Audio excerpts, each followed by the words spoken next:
My name is Hennie Friedman, and it's my privilege to speak here tonight. I'm just curious, how many people sitting here are caretakers for someone with dementia? Okay. Although I spent the last 20 years working at HASC with children with various levels of brain damage, it never really prepared me for my most challenging job, which is overseeing the care of my husband, who was diagnosed in 2008 with Lewy body dementia. Lewy body dementia is the second most common dementia after Alzheimer's, although I have to say, before my husband was diagnosed with it, I never heard the word. It was really hard for me to decide which message I could give to all of you in 10 minutes' time, but I was able to narrow it down to two things. The first is that in terms of caregivers, it's really important that you take care of yourself. It sounds like a very, very simple thing, but it's really incredibly difficult. When we received the diagnosis in 2008, my husband was shocked. We went together. We were very open about everything. It wasn't a secret. The whole family was in on it. And although my husband was shocked, for me it was really a confirmation of what I already knew. And basically, I can say that at the time I was 52, my husband was 57, and I cried for 3 months straight. And finally, my oldest son, Zevi, came over and said, "Ma, listen, I need to talk to you. I know I'm the bad guy here, and I represent everybody else in the family, but I'm really speaking for all of your children, and I have something really important to tell you." I said, "Okay, Zevi, what is it?" He goes, "Ma, you got to stop crying. I can't take it anymore." So he said basically that he felt that they were losing their father, and they certainly didn't want to be losing their mother, so get your act together.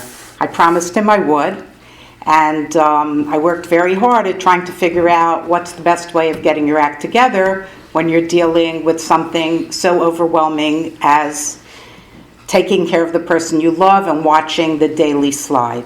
So first, I realized that I wasn't the type of person that was used to asking for help. I was always very independent, but I learned that I should stop being a martyr and ask for help in any way that I could. A lot of times people want to help, but they don't know how.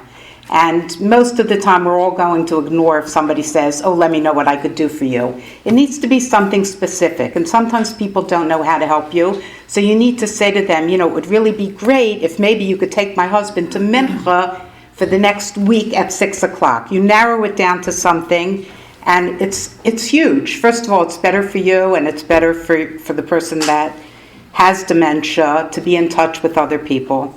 It's also important to be in touch with other people in a similar situation, either by starting or joining a support group. For myself, I started writing, and that way other people reached out to me online, which gave me a lot of chizuk.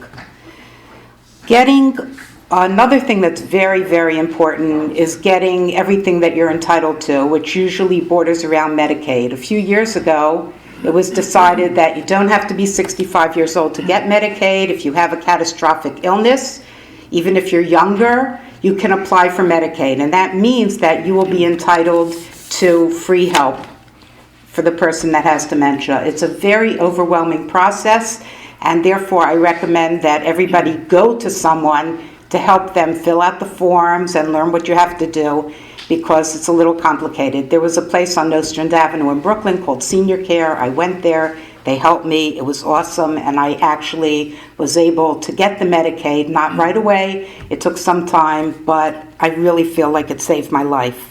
When I told my kids that I was going to be speaking, I asked them, "What topic do you think I should discuss? That's the very most important thing." And unanimously, they all said the same thing. They all said that it's really important to preserve the dignity of the person who has dementia. And it's always important to assume, no matter how the person looks, that the person is still there and has some level of understanding, even if they don't look that way.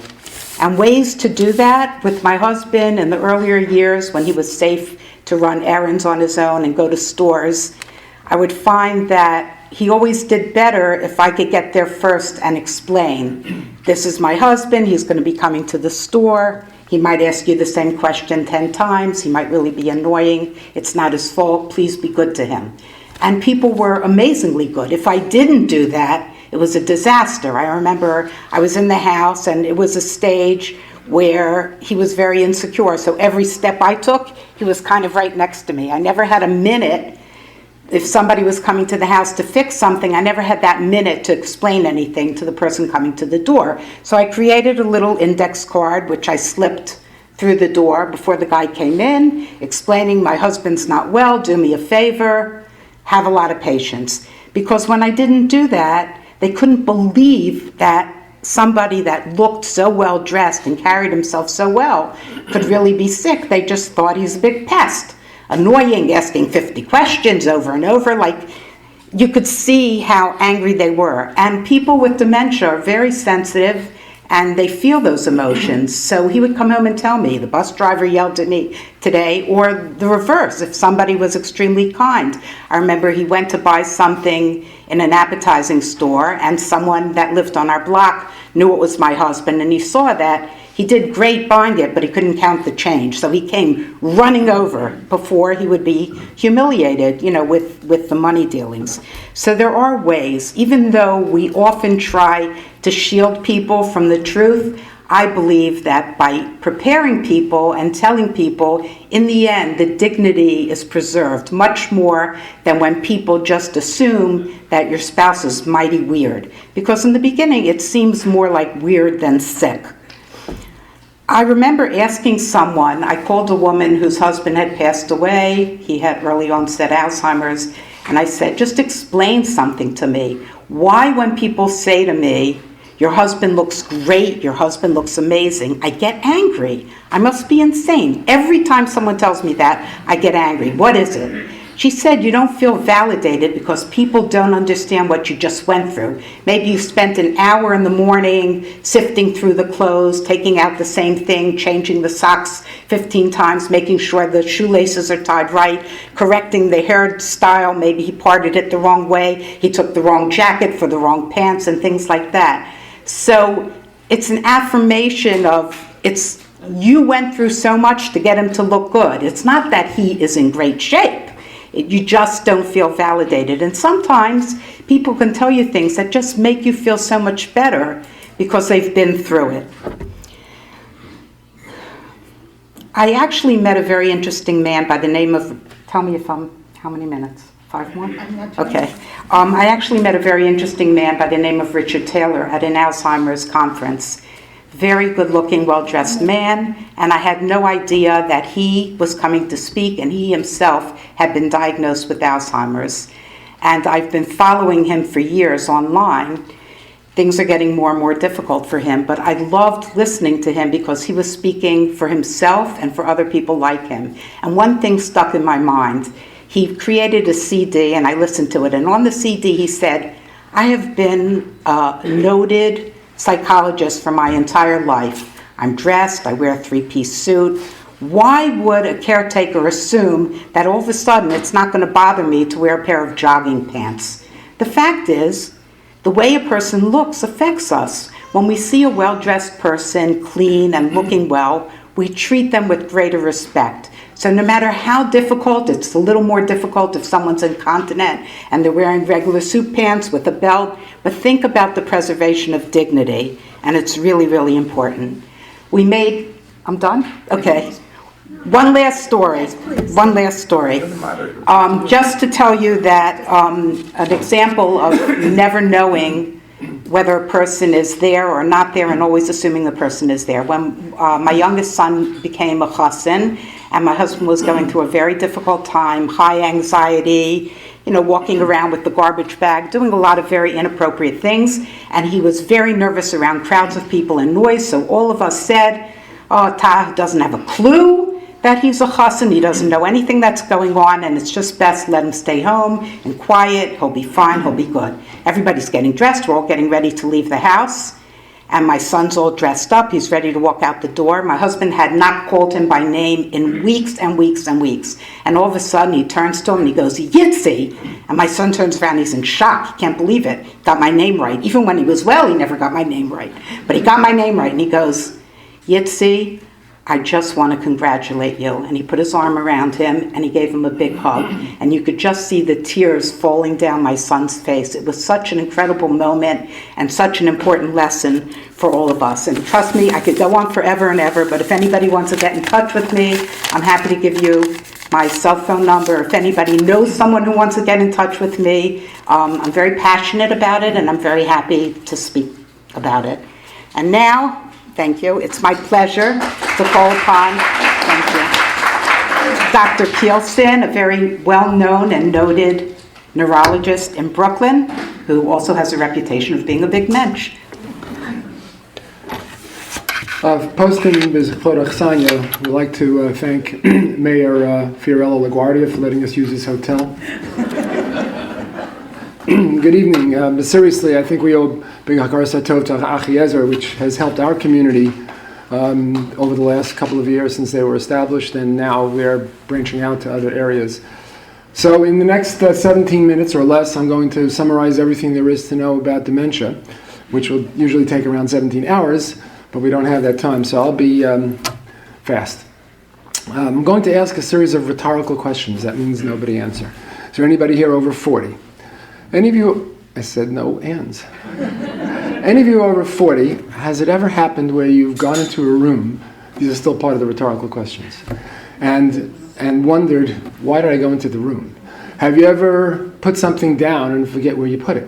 Have you ever been interrupted in the middle of a sentence and forget what you were saying?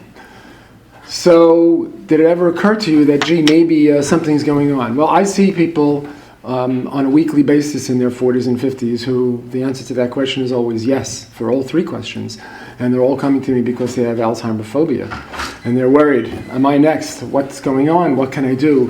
Is there something that we can do to prevent this from getting worse? I'm not going to answer that question. No, I will. So what is dementia? Dementia is a global term that includes many different diagnoses. The most common form of dementia is Alzheimer's disease. The two are not completely equivalent because there are many people, as we just heard, who have dementia that don't necessarily have Alzheimer's disease. There are those who have Parkinson's with dementia. There are those who have multiple small strokes, vascular dementia. There are those who may have something called frontotemporal dementia, which is getting a lot of press nowadays. There are those who have head trauma, like football players. Many of them went into the football game with dementia, but they certainly didn't come out any smarter. So now that we've understood that there are many different forms of dementia, doesn't necessarily make that much of a difference if we differentiate among them. Well, right now, unfortunately, there isn't a lot of difference in terms of the types of treatments that we have, but hopefully someday soon we will. Making a diagnosis of dementia is not always a simple and easy thing to do, so that not everybody who has some memory problem in their 60s or 70s is necessarily suffering with dementia or Alzheimer's disease. And by the way, many neurologists will use the terms equivalently, dementia and Alzheimer's, since Alzheimer's is the most common cause. But again, there are different forms, and understand that. So what are the components? Well, usually it involves memory loss, memory for short-term memory, not for things from 50 years ago. They may repeat things, like ask you questions over and over again, like what time is my appointment? And then 5 minutes later, what time is my appointment? 5 minutes later, what time is my appointment again? The person may or may not have insight into the fact that they have memory problems. And as I say, there are many people who come to me in their 40s and 50s that are certain that something's wrong and they feel they have a memory problem and they don't necessarily have a dementing or degenerative illness. Trouble carrying out skilled activities, such as the person who is normally able to manipulate their computer or their new iPhone, which I don't have on me, that I can't possibly figure out. And now they've suddenly had trouble being able to manipulate and do the things that they were able to do. Very often a change in environment will be a trigger. So just this afternoon, I received a call literally right before I came here from someone who has a mother that lives in Flatbush. They came to Lakewood for a week, And for the first time ever, she manifested certain behavioral changes and asked certain questions that just didn't make any sense, manifested a confusion that she had never had before. And once she got back to good old Brooklyn, everything was fine and dandy. So sometimes a change of environment, for example, I'll see a lot of people after they come back from Florida, a family will come to me and say, she was fine every year for the last 10 years we went to Florida, and this year all of a sudden they couldn't find their way around Collins Avenue, and they always never had a problem before. Or sometimes when they come back from the country, they used to go to the bungalow every summer, and this past summer was a bit of confusion when they got back to their home environment. Everything was fine. Change in behavior and personality.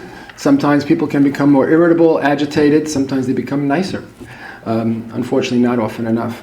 Self-care, people who are very fastidious about making sure that every hair, for those who have hair, was in place, the way they dressed, the way they took care of their homes. A woman who was incredibly immaculate about taking care of her household, now all of a sudden doesn't seem to care as much. That's can be an early sign of something going on. And then, of course, there are also issues related to decisions, so that financial decisions. I saw a gentleman the other day who was a very big financial whiz, and his wife came to me and said, the last 2 years he's been making decisions that just don't make any sense. And before that, he was a perfect businessman, never lost a dollar, and always was successful. And clearly, it was a change. The most important thing is change over time, so that dementia is a degenerative disease, or it's made up of many degenerative diseases, but it's a degenerative process that always gets worse over time. It doesn't get better. It can level off for a time, but eventually always goes downhill. And it must be a gradual change. That very often a family will come to me and say, my mom was fine until April 6th. And then all of a sudden, April 6th, she forgot something, and ever since then it's been downhill. Well, that's not a history that's consistent with dementia. Does it ever happen? Sure. But most of the time, it really started before, and if you tease through the history a little bit, you'll hear, well, maybe she wasn't perfect a year ago, but on April 6th there was a clear change. Something obviously happened that was different, and from then on it's been kind of downhill. What do we do in order to try to make a diagnosis? So there's a workup involved. Of course, the history is the most important, as I said. Far beyond anything else, the history is the most important. And the history has to come from somebody else, somebody objective, somebody other than the patient themselves. You can ask the patient themselves, and of course we always ask the patient themselves, but you must get it from a family member. Now, my particular policy is that I do not interview the family member in the presence of the patient, because that usually leads to a fight. When the wife starts telling me that the husband forgot this, forgot that, and he's doing this, he's doing that, and he looks at her and he says, what are you talking about? Why are you making these things up? Why are you saying these terrible things about me? So we kind of put the patient off into the examination room, and then we talk to the spouse or to the child. If the patient comes by themselves, which sometimes they do, we make a point of calling a family member later that evening or the next day to try to get a history. Without a history of a gradual decline and change over time, it's not a diagnosis of dementia or Alzheimer's or whatever it may be. The workup consists of some mental status testing, asking a series of questions. You may have all heard of the mini mental state exam, which is a series of questions that adds up to a number 30. Again, numbers are not absolute, so there's a range. And this particular lady they called me about today, the episodes and behavioral change was clearly, in my mind, a sign that there could be an underlying degenerative process. And yet, they said that they took their mother to the local internist who did the mini mental state. The test was, she scored a 30, everything was fine, he was happy, she was happy, shine. However, that's not the end of the story, because with more intensive neuropsychological testing, it's very likely that that person will be found to have problems that are just not detected. Our tests are only good as tests can be. They're not perfect, just like any of our scans are not perfect. So every patient who has a dementing illness or a degenerative illness, where am I up to? Okay, should have an imaging study of the brain. Now, are we doing an imaging study of the brain to rule in a diagnosis? No. An MRI will not make a diagnosis of Alzheimer's disease. An MRI is done to look for other causes, such as multiple strokes, or evidence of a clot on the brain, or a brain tumor, or some other process like too much water on the brain, which does not come from drinking water. And if we then do that scan and those processes are ruled out, then we can say, okay, this is not X, Y, and Z, therefore it may be Alzheimer's, whatever. that you then confirm with other tests or other parts of the history. Now, you'll see a lot of reports from radiologists will say that there's preferential atrophy, that is shrinkage of brain in the temporal lobes and the frontal lobes, could be consistent with blah, blah, blah. It doesn't mean anything. It's just a radiologist trying to pretend he's a doctor. It does not make a diagnosis. So then we do other tests like, oh, I'm sorry, I didn't mean it that way. There's a test called a PET scan, which tests the metabolism of certain areas of the brain. Again, it's not the absolute test.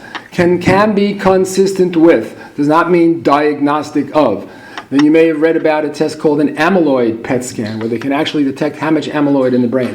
Amyloid is supposed to be the bad guy, that when it accumulates in the brain, it causes the nerve cells to malfunction, and then there's this ensuing degenerative process. Well, amyloid testing was approved. Was approved by the government. It's allowed to be done, but it's not being paid for by any insurance company in this country as yet. And so if anybody really wants to know the answer to the question, do you have too much amyloid in your brain? You'll have to pay somewhere between $6,000 and $15,000. If not $6, $6,000 and $15,000 if it's really worth that much to you. And considering the confirmation of such a diagnosis and considering what we can do about it, very few people have opted for that. Certainly my patients in Brooklyn, very few have opted for that. In fact, none have opted for that. There are spinal fluid tests that are done now, which can be helpful in not making a diagnosis, but helping to confirm a suspected diagnosis. Mostly used in research centers where they're testing medications and other modalities. Not done routinely. There are some places that do it, but again, very few. Treatment. Treatment. So maybe 10, 12 years ago, we used to run annual programs at the Bikur Cholim in Borough Park. And each year, the fellow who ran the Bikur Cholim would ask me to get up. I was moderator and say a few words about update on treatment of Alzheimer's. And each year I would get up and say, okay, our update on the treatment for Alzheimer's disease is silence. Because the last time a drug was released that was approved for treatment of Alzheimer's disease was 2003. That's well over 10 years ago. And unfortunately, that's where we've been. So there are medications that are approved. These medications can help slow the process. Do not be fooled. Make sure your doctor assures you that it's not going to reverse the process. It's not going to arrest the process. If it does, you're lucky. There are a few patients where that happens.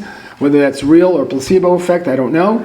But the medications have a very limited effectiveness, so that they're moderately effective in slowing the process of dementia. And this is a measurable effect, which is why the drugs were approved. And you've all heard of them. There's Aricept, also known as Donepezil. There's Exelon, also known as rivastigmine. And then there's galantamine, which I forget what it's called, but we hardly use that anymore. And then there's another category, something called Namenda or memantine, which was, as I said, the last drug that was approved, which is in 2003. So there are no new medications that have been approved since then. Now, I think, in my own personal opinion, the main reason that all the studies since then have been negative studies is because I don't think we really know. No, I don't. Not I don't think. I know we don't know what is really the underlying cause, and people are stepping back now and saying, "Gee, maybe it's not amyloid. Maybe amyloid is just an after product, a byproduct of the degenerative process. Maybe it's accumulation of tau, or maybe there's some other process that's going on that we just have not identified as yet. Or maybe it's going back to what your grandmother told you, that it's hardening of the arteries of the brain." And that maybe there is a vascular process that's affecting the brain circulatory system that we just haven't been able to measure as yet. Regardless, we don't know. Vitamins, there's a lot of people out there that are more than happy to take your money and make you all kinds of promises, but unfortunately, there's very little evidence. In fact, there's no evidence that they do anything. Non-medications such as vitamins and brain foods, etc., are not regulated by the FDA, so they do not have to meet certain minimum standards in terms of scientific proof. They can make claims, and they can say it's going to improve your brain circulation, it's going to improve your brain oxygenation, it's going to improve your whatever, but unfortunately there's no scientific evidence for that. So, I'm not saying you shouldn't take vitamins if you're deficient in it. I'm not saying persons shouldn't take vitamins bichlal, but just be aware that there's no scientific evidence that these vitamins in an otherwise healthy person with a normal diet can do anything to arrest, reverse, or slow the process of dementia. There are treatments for the symptoms. So what happens when the person becomes agitated or anxious or nervous or irritable, which is a very common problem, or insomnia, reversal of sleep-wake cycle, where the person is up all night and sleeping much of the day. These are major problems that the caregiver has to deal with, as we've heard. And we try to emphasize on the first visit that this disease is incurable, treatable but incurable, and therefore our main goal is to care for the caregiver, because they're the ones that have to survive, they're the ones that have to be on the front lines, they're the ones that have to face the patient on a day-to-day basis. And children don't always understand, because their father looks like their father, he dresses like their father, he may even talk like their father, but he's different, he's not the same person he was before. And when they go home at night and say goodnight and feel they're very devoted children, they're leaving mom alone with that stranger who looks like their father. But they don't realize that. So the caregiver has to be cared for from moment one, and we emphasize that right away. There's a lot of research going on. I can't read what I wrote. Okay. There's a lot of research going on, as I said, and Just 1 minute, okay? Okay. And there are many different trials and things. Genetics, we won't talk about genetics. Prevention. Okay. I don't need a minute to talk about prevention. Okay. Now, in terms of prevention, one interesting thing has come out in the last few years, which is that all the risk factors for vascular disease, that is for stroke, for heart attack, for kidney failure on the basis of circulatory disease, are the same risk factors that seem to predispose to Alzheimer's disease. So there's a lot of studies now that middle-aged men with pot bellies who are diabetic and not taking care of themselves develop Alzheimer's, not vascular dementia, Alzheimer's disease at an earlier stage than those who do take care of themselves. People who are socially active, who are physically active, who exercise, who do things, who exercise their brains and exercise their bodies, the disease process seems to be at least delayed. We can't cure it. We can't absolutely prevent it. I remember 20 years ago saying to kids who brought in their parents, gee, I'm hoping that by the time we're ready for it, there'll be medication for us. Unfortunately, it's 20 years later, and that hasn't happened yet. But we can at least take care of ourselves. And so I do tell the children and the spouses, take care of yourself. Watch your sugar. Stop your smoking. Watch your cholesterol. Do your exercise. You know the old expression in this country, if you don't use it, you lose it. That applies to the brain as well as to your biceps muscle. So we get people to do crossword puzzles and all kinds of other things to keep them busy. There will be some question time after, so thank you.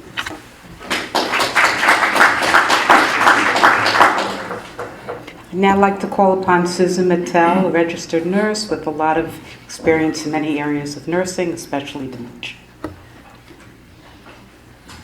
Hennie's only saying that because we started out being Lamaze instructors together. This yours? No. Okay.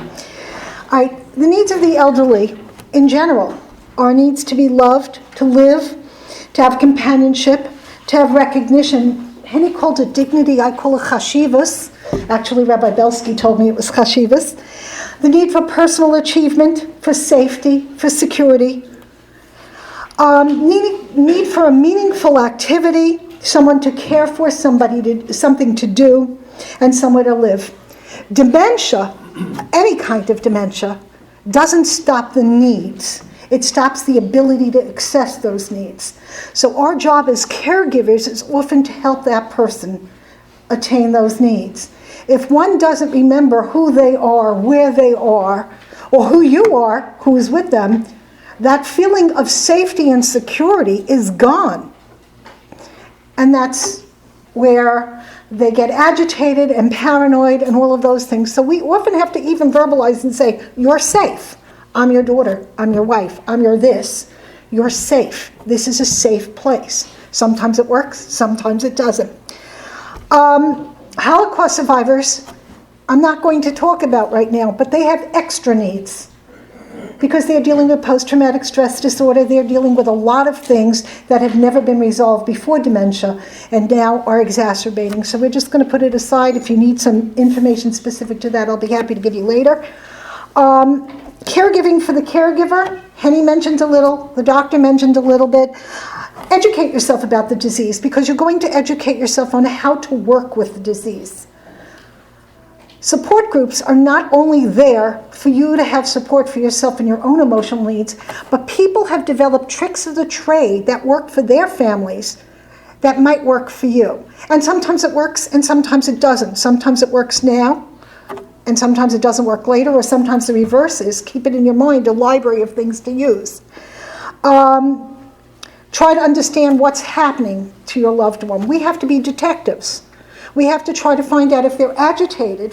What might be the reason? It might be something that somebody did, a change, a transition. It might be something that scares them. Whatever it is, we have to try to find out what's doing so we can try to mitigate that from happening again. Allow yourself time to grieve. That's very important. For people who are dealing with this early, and people who have elderly family members, take care of all the paperwork. We are living in a society without the paperwork, you can't get anything done. That means your financial paperwork, your power of attorneys. It means your halachic living will, for which there is somebody giving them out downstairs. Everybody 18 years and older should have a halachic living will. Any kind of estate planning, regular wills, all of that stuff should be done. Enjoy your relationship with the person. It's going to be different. It's not the same relationship, but it is a relationship nonetheless. And then get a Rav or a posek who understands the fluidity of the disease, how the disease changes. Because the shaila I asked the Rav this week, 5 months later, maybe the same shaila, but the situation has changed. I gave out 3 handouts, and Hennie has one up there, one of which is a list of areas to ask shailas to. Okay. What we want for a person who is having this disease is we want them to be involved in activities and meaningful activities. We have to be flexible, though, in what we want for them. For example, it's not the end result. If mom used to cook and make a great chicken soup and she can't follow a recipe, maybe we can give her a large recipe written. Sometimes they can read better than they can communicate. Or we might have her just peel a carrot and put the carrot in. We might have her hold the carrot. It doesn't matter. As long as she's involved in the activity and as long as you compliment her on the activity, she is fine. I have some things here which I'll show you downstairs because I don't think we're short for time, where people who have very low mini mental states of 6 and below have done beautiful artwork, magnificent artwork. They were involved. Okay, we had to prepare a lot of things for them, but they did it nonetheless. Use environmental controls in your house. If somebody doesn't remember where the bathroom is or where they shouldn't go, people react to pictures. Okay, if you don't remember what this activity is, you have a picture. That works for some people. Calendars. Is it Shabbos? Is it Shabbos? This is always a very big issue. You can have a big circle with a no, not Shabbos. And then on Shabbos, you have a picture of Shabbos. So you can train, you have one board, you can train somebody to look at the calendar. So that 50-time question that annoys you, we can train the person to look for themselves. Safety equipment in the house, especially. Lights from the bedroom to the bathroom. The bathroom is the place, the room in the house that most people fall. Please get lights. Make sure everything is safe. If you have the ability or the money, even if you don't, I strongly suggest you get an occupational therapist to come in and do a house safety assessment to see what equipment you need and what you can move to make your house safer for the person with dementia. Clutter increases confusion. This is the time to clean out the house. If you're getting help, and Emir Tzashem, you'll all be getting help, many of your helpers will not understand kashrus, so they have taken a lesson in kashrus. Get rid of your china, pack it up, because you can't kasher that stuff. Get rid of anything that you can kasher, put it away so you can keep it safe, but check your house out. Behaviors. You know, if Dad is wandering at 4 o'clock, look at his life in the past. Did he always go out for a walk at 4 o'clock in the afternoon? Then his wandering is not wandering. It's not an issue to contact the doctor about. It is his normal pattern of behavior. If he took a shower in the mornings and your aide is coming in the evenings and you want to give him a shower and he's fighting, that might be the reason. That's not his normal routine. So try to go back and find out what their normal routine is. Try to keep it as much as possible within the parameters that you have. Look for signs of agitation and stress or boredom, and then change your activity or give the person rest. Two of the things that you really should be asking yourself when behaviors become difficult for the caregiver: is this behavior upsetting to the person himself or to others? And is this behavior dangerous to the person himself or others? There is a vast difference between what you're going to do if the person is burning things down and the person is coming and bothering you. I can talk, I have a dementia program, but I also have other staff members.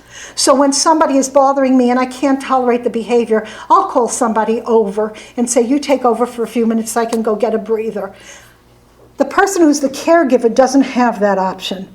So I'm going to reiterate what they both said. You've got to take care of the caregiver. That caregiver is the most important piece here. And pick your fights. If mom or dad doesn't want to take a shower, but they're perfectly happy with bathing themselves with a washcloth and soap and water, that's fine. Nobody died from not taking a shower and being a little clean in a different way. Pick your fights. See what you really need to fight over. Unfortunately, sometimes we have catastrophic reactions, meltdowns, overreactions. What could be some of the causes of those? Needing to think about several things at one time. Do you know how frustrating, Hennie mentioned it a little bit, it is to get dressed? Do you know how many articles of clothing we put on to get dressed in the morning?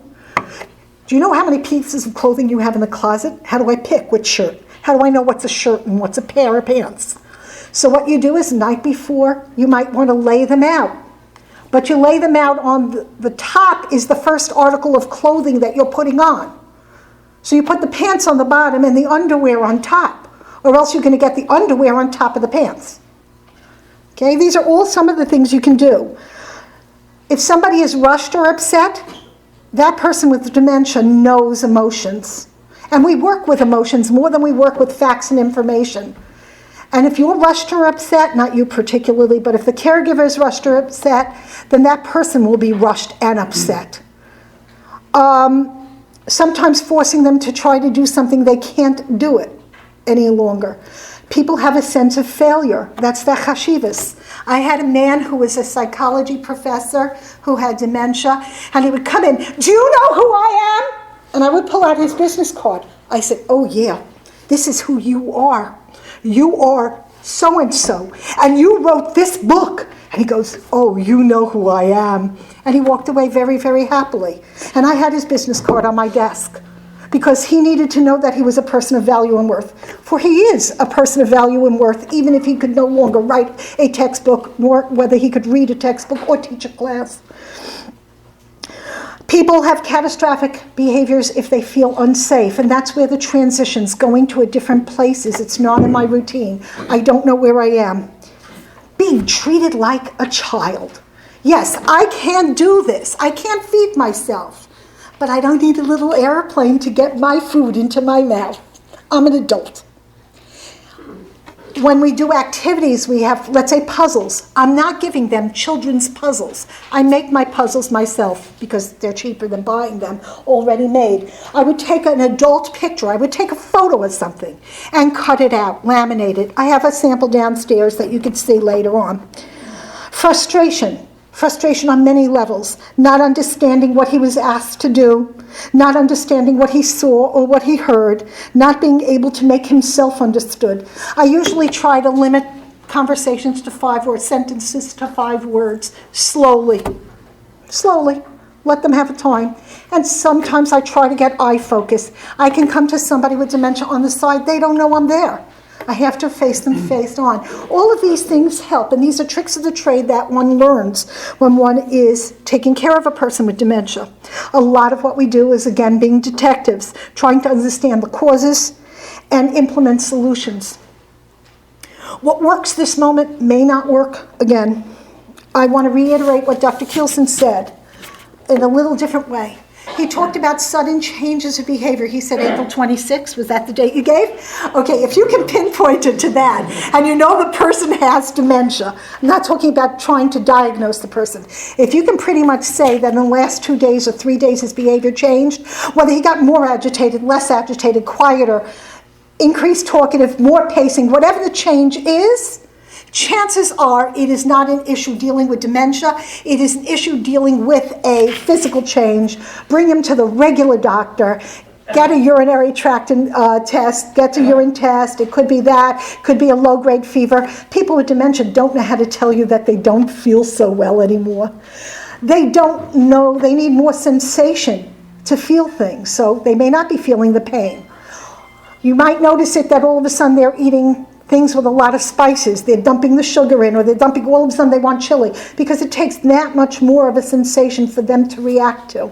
They like color, and I have a beautiful thing downstairs I could show you of an artist who had dementia and who actually continued drawing throughout his dementia, and you'll see the use of color that happens later on. Okay. Activities you can do, they love children. They love children. So if you have grandchildren, children, they love children coming. They love watching children. Bring them out to a park. They have a wonderful time because children are life. And children don't expect anything from them. Children aren't embarrassed if they say something strange because children think it's cute. Okay? They understand that if they fail, they're embarrassing themselves. When we do any kind of activities with our dementia patients, we make sure they are failure-free. How am I doing? 3 minutes. 3 minutes, okay. Okay. Activities keep people vital, human beings. One of my biggest personal upsets, I think that's the better word for it, because I understand where the caregivers are coming from, is to have a person who's sitting in a room facing a wall, doing nothing, but there's the aide taking care of them. These people can do things. I have a lady who's very, very, very low functioning, who could very well be in a nursing home. My dementia group, almost every single one of them are applicable for nursing homes. And all she can do is sometimes move her shoulder to join us in an activity. That's involvement. That means she's paying attention to what we're doing. That means she cares about it. Yes, it's not what I would love to see. I would love to see her do something. I would love her to talk to me. I would love any of those things, but you can't do it anymore. But you can move her shoulder. She can show that she has a relationship with the people around. That's very important for them. Okay, make activities and things that you're doing fun, enjoyable. Even if they don't remember doing it, they remember they had a good time. We work more on feelings and emotions when we are dealing with dementia patients than we do on facts. I would never ask somebody, do you remember this? I would ask, how do you feel about this? How do you feel? There's no right or wrong. And if you've ever spoken to somebody with dementia for a long time, they can go on for 45 minutes and not answer your question and have a perfectly intelligent conversation. They can go, hi, what's the weather outside? What's the matter? Can't you go to the window and look? Well, if it's cold, you put on a coat. If it's hot, you take off the coat. And you can go on like that, and they just haven't answered your question. But it's perfectly relevant. That's early on. So we want, intelligence also does not go away. Memory goes away. Cognition goes away. Judgment goes away. But intelligence doesn't go away. They're very sharp. They know what's going on. They know if you're insulting them. They know if you're caring about them. They know love. So we work with a lot of emotion. We work with feelings. We work with emotion. Don't worry about finishing a task. I really don't care whether the challah is made or not. If they like rolling dough, they can roll dough. Well, I don't give them play dough. I make dough for them. They made challah, that they can make dough, and we will bake the dough for them so that they can have their bread. I don't care whether it looks anything like it. I don't care whether it tastes good. It doesn't taste good. But they know, they smell, they taste, they feel. It's very important to them. Activities should last only as long as they are having pleasure. If they are no longer having pleasure, you see them restless, you see them tired, you see any kind of change, that's time to stop the activity. Right now, we're putting it away, we'll do something else. They also need rest times too. That doesn't mean they need to sit and sleep all day long or look at a chair and a wall. Activity should be failure-free and frustration-free. And the challenge is all on us as caregivers. We have to be flexible. We have to do. We have to do. We have to do. We have to be the detectives. We have to be the caring ones. We have to do all of this. Caregivers need care. So all three of us are saying the same thing. The caregiver is the important, crucial piece in this. The bracha is Yasher Koach, because every caregiver needs as much koach as they can get. I'm going to reiterate what Hennie said. Ask for help. People will help. If you're specific, get the help. Any help you can get. It's a horrendous disease. And we give you all the brachas that I hope that this year they'll find a cure, because I'll look for another job. I'm perfectly fine if there's no more of this. Okay, thank you very much.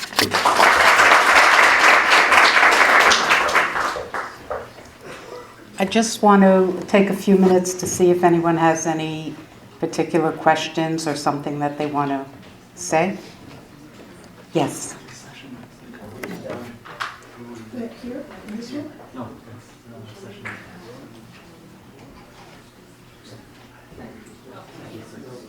I'm sorry.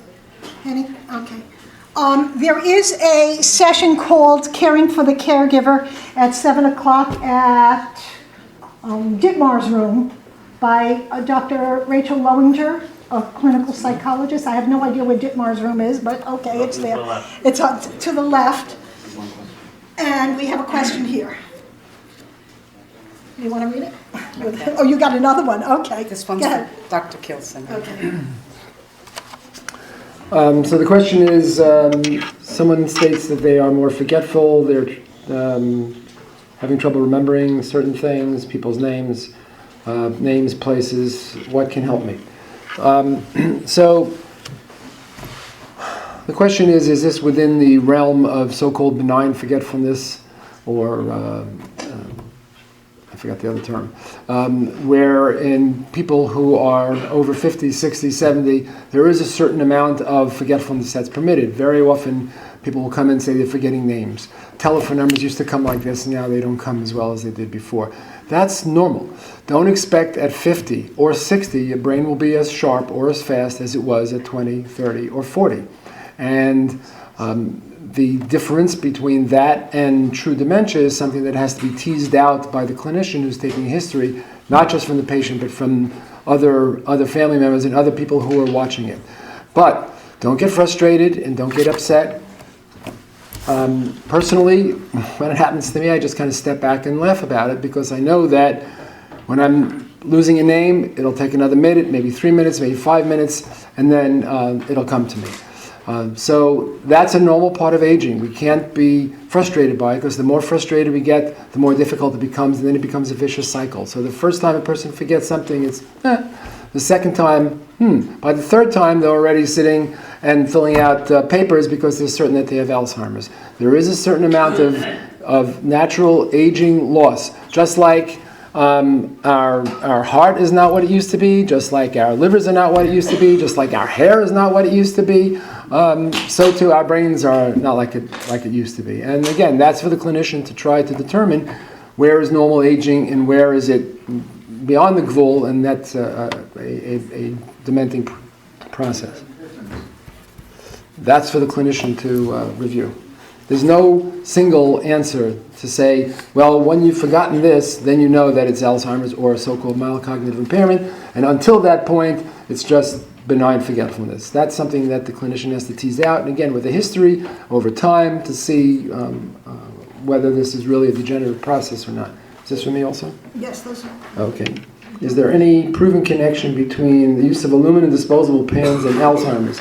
So this is based on studies from many years ago when people were getting dialysis and they developed something called dialysis dementia. They found that there was some aluminum issue, and right away everybody started throwing out their Farberware pans and pots, and people thought it was a conspiracy from Mr. Farber because that everybody had to go buy them again 6 months later when they decided it wasn't the aluminum. So at this point, there's a lot of controversy about the heavy metals, and if you go to some I don't want to say doctors, some healthcare providers, they will administer something called chelation therapy, which is something that's never been scientifically proven to remove manganese or zinc or aluminum or whatever. At this point, no. There is no evidence that excessive aluminum from wrapping your Shabbos leftovers in aluminum foil is toxic to the brain. Have you heard of any success, Ali Shotan, with neurofeedback? I'm not familiar with neurofeedback, but anything that makes a person use his brain and exercises the brain power can only be helpful. I'm not familiar with the specific modality. I apologize. Can you try this one? Okay, I can try. Let's see.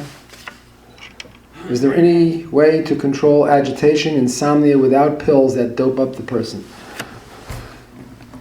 So this is the bane of our existence because we are trying to care for the caregiver and make their lives more livable. The medications, always try a non-medicinal modality first. If there's some way of distracting the patient, if a person is upset about something, try to get them onto another subject. Show them a picture. Take them out for a walk. I've had patients who, I've talked about this before, where they've come into the home and say, this is not my home, why are you bringing me here, what's going on? The caregiver will take them out for a walk around the block and come back and say, oh, now I'm home. Why did you take them to that other place? Why does that happen? How does that happen? I can't tell you. So are there non-medicinal methods? Absolutely, and I'm sure Susan can speak to that. If we absolutely need to, and as a last resort, we use medicines, and we try to use medicines that have the least toxic side effects, because as you say, we don't want to make a person who has a brain problem brain worse. We don't want to give them psychoactive medications that can have paradoxical effects and make them worse. All the medications that we use to try to treat behavioral issues in Alzheimer's dementia were invented for, you should excuse me, normal schizophrenics or normal people with emotional disorders. They weren't made for organic disease like Alzheimer's disease, and therefore the results can sometimes be very unpredictable. And giving a tranquilizer to a 90-year-old person who's agitated isn't necessarily always the best thing to do. I'm just going to pick up on that one a little bit because I also have this one. How do you reassure a very elderly person with short-term memory loss that the aides are in fact taking care of them and not poisoning or killing them? And do they understand logic or reasoning? No, logic and reasoning is not really what they want. Again, we have to be a detective. They are afraid. They don't know who these people are. And these people are doing intimate things to them. They're showering them, they're toileting them, they're feeding them. There is a legitimate reason for fear. So what are some of the things you can do? Again, it's a lot of flexibility, a lot of creativity. You can take pictures of the aides on the instant camera with a sign from you. These people were hired to clean the house. Well, these people are okay. I checked them out with the FBI. Don't laugh. I had somebody from Russia who was sure the KGB was after her. I can't prove to her the KGB isn't after her. For all I know, it is. I mean, we're living in an age where who knows? Okay, but we had to say to her, this is America. The FBI has taken care of the KGB. You are safe. And we gave her a paper that we had a stamp that we bought with those little gold stickers from the FBI. So-and-so is safe. We got rid of the KGB. And she carried it around with her. Did it work? It worked. Was it crazy? Absolutely. So what? It worked. So those are some of the things you have to do. You have to get arrangements. Sometimes we ask the person themselves to sign a letter so that they can carry it with them. And I'll ask them, did you have the letter? Do you have the letter that I can pick you up? Pull out the letter. And the letter has my name. I show them my ID. They can match. Okay? We give them control as much as they can over a situation for which they have the right to be afraid. That's what we have to understand. They have a very real right to be afraid. How would you like it if you were put with people you don't know in a place you don't know who are all of a sudden dressing you and wiping your rear end? I don't think you would like it, and that's what we're doing to people. I'm sorry to be that drastic, but that's what we're doing. So there's a reason they are afraid. With lighting, you can talk to people about different types of lighting in the house. Sometimes with people who have changes in their cycles, day and night. If you put sunlight light in the house, sometime during the day, sometimes that helps them. Not often, but but sometimes we try everything. Think out of the box, we try to be creative. You go to groups, you read books. I gave you a list of books, I gave you a list of resources up there, all different kinds of resources. The other thing that I wanted to tell that I forgot, and I'm sorry, one of the resources I gave you was the number for the Alzheimer's Association. It's an 800 number, it's a 24-hour hotline.